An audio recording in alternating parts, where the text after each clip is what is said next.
मीरा जी के पिता दूधाजी महाराज का स्वास्थ्य गड़बड़ हुआ तो श्री दूधाजी महाराज भगवान श्री कृष्ण के बड़े भक्त थे और श्री दूधाजी महाराज नित्य ही श्री कृष्ण का श्रृंगार करते। गोपाल जी का बहुत सुंदर मंदिर राजस्थान की धरती पर मीरा के पिता ने बनवाया। अपने हाथों से प्रसाद लगाते, वस्त्र पहनाते, कृष्ण को सुलाते, कृष्ण को जगाते। बाल्य अवस्था से संस्कार मीरा को प्राप्त हुए भक्ति के, तो मैया मीरा साधे ही कृष्ण में समा गई। एक दिन दूधाजी महाराज ने कहा, मीरा बेटा मेरा स्वास्थ्य ठीक नहीं है, क्या तुम हमारी गोपाल जी की सेवा करने चली जाओगी? मीरा ने कहा, हाँ पिताजी हम बिल्कुल जाएंगे। सो दूधाजी महाराज ने मीरा को भेज दिया। पिताजी पूजा करना नहीं आता है, कैसे करेंगे? पूजा करना बताया। पूजा इत्यादि के पश्चात प्रसाद ग्रहण करवाना सिखाया। प्रत्येक माँ को अपने बालकों को संस्कार देना चाहिए। मैया मीरा को कहा दूधाजी ने कि प्रसाद लगाना, हमारे भगवान ग्रहण करते हैं, बिना प्रसाद के उनको सुलाना मत। मीरा जी ने मान लिया, ठीक है। आज मैया कह रही है, योगेश्वर मेरे पिता का स्वास्थ्य ठीक नहीं है, पूजा की सेवा हमारी है, इसलिए आप इस प्रसाद को चखिए। अब मीरा छोटी सी अवस्था की थी और मीरा ने सोचा कि भगवान ये जरूर ही प्रसाद को पाते होंगे। अब क्या मालूम कि भगवान तो भाव के भूखे हैं। अच्छा एक बात ईमानदारी से बताना, भगवान को यदि हम खिलाएंगे और भगवान खाने लग जाएंगे तो क्या आप खिला पाएंगे? खिला पाएंगे? नहीं खिला पाएंगे। एक पिता अपने बेटे को बाजार में कंधों पर लेकर के जा रहा था। सुंदर सुंदर मेवा मिष्ठान दिखाई दिए। बेटे ने कहा, पिताजी मेरे को लड्डू चाहिए। उस पिता ने बेटे को लड्डू ला करके दिया। नन्हा सा बालक है, खाने लगा तो पिता ने कहा, अरे मेरे को नहीं खिलाएगा, मुख खोल दिया। बेटे ने देखा पिता ने मुख खोला है। सुबह छोटा सा बालक नन्हा सा, उसने अपना हाथ लिया, लड्डू जिस हाथ में था, और लड्डू खिलाने लगा पिता का। हाँ पापा खाइए खाइए खाइए। अब पिता ने देखा यदि मैं लड्डू खा जाऊंगा तो बेटा रो देगा। सो नाटक किया, मैंने खा लिया, बस बस बस बस अब खा ले तू। सो पिता ने बेटे को ही उस लड्डू को खिला दिया। ईमानदारी से बताना, यदि पिताजी खा लेते उस बेटे के हाथ से लड्डू को, तब क्या होता? जिद करने लग जाता, रोने लग जाता कि मेरे को तो वही लड्डू चाहिए, अभी चाहिए, क्यों खाया मेरा लड्डू? है ना? तो भगवान को खिलाने की सामर्थ्यता हमारे अंदर नहीं है। भगवान हमारे भाव के भूखे हैं और भाव से प्रसाद लगाते हैं। मीरा जी रोने लगी, मेरे पिताजी प्रसाद लगाते थे, आप पा जाते थे, लेकिन आज नहीं पाओगे तो मेरे पिता बड़ी गुस्सा हो जाएंगे। मीरा जब रोने लगी, रुदन करने लगी, भगवान गोपाल मूर्ति से प्रकट हो गए।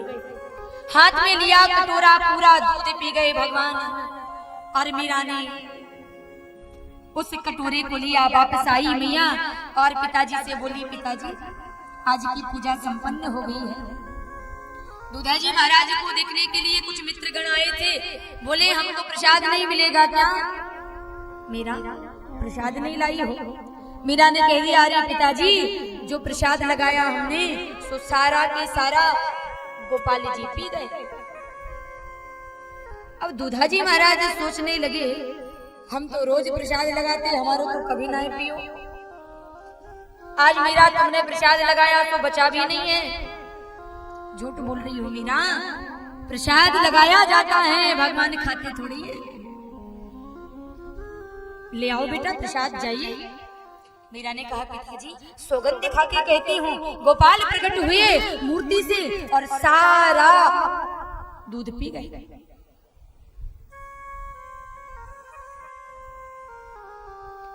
दूधा जी के सामने बैठे मित्रगणों ने कहा, दूधा जी तुम्हारी बिटिया झूठ बोलती है। आज सारी मित्र बंधुगण और दूधा जी महाराज स्वयं सभी गांववासी नगरवासी मीरा जी के साथ मीरा जी की परीक्षा लेने के लिए मंदिर के सामने दरवाजे पर पहुंचे।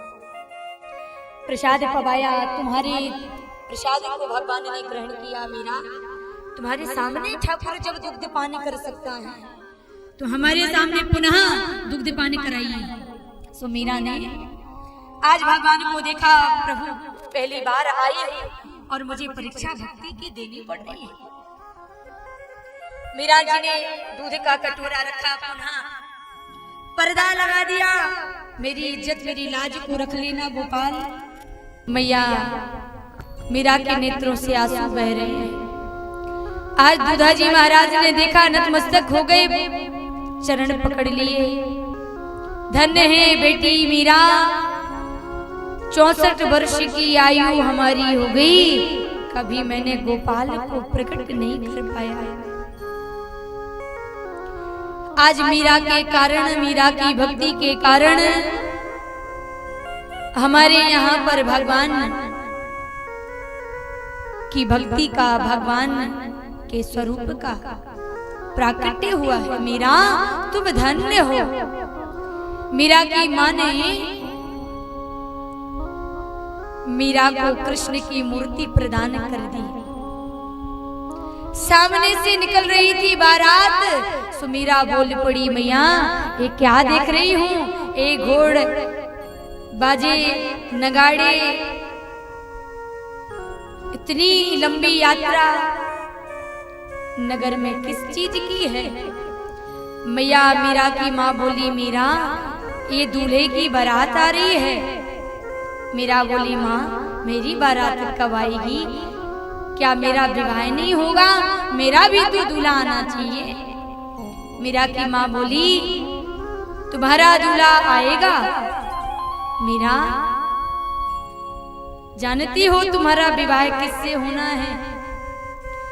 मैया मीरा को मीरा की माँ ने मूर्ति दे दी कृष्ण की। कहा, मीरा यही तुम्हारा दूल्हा है, इन्हीं से तुम्हारा विवाह होना है।